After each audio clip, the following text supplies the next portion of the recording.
সুপ্রিয় শিক্ষার্থী বন্ধুরা, আশা করি তোমরা সবাই ভালো আছো।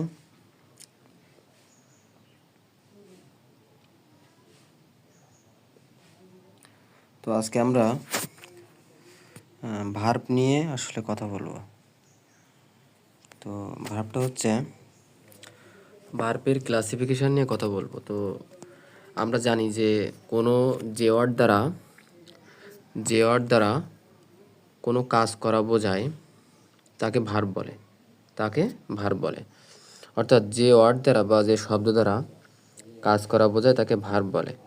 এখন ভার্বকে প্রধানত দুই ভাগে ভাগ করা যায়। এক হলো ফিনাইট ভার্ব এবং দুই হলো নন ফিনাইট ভার্ব।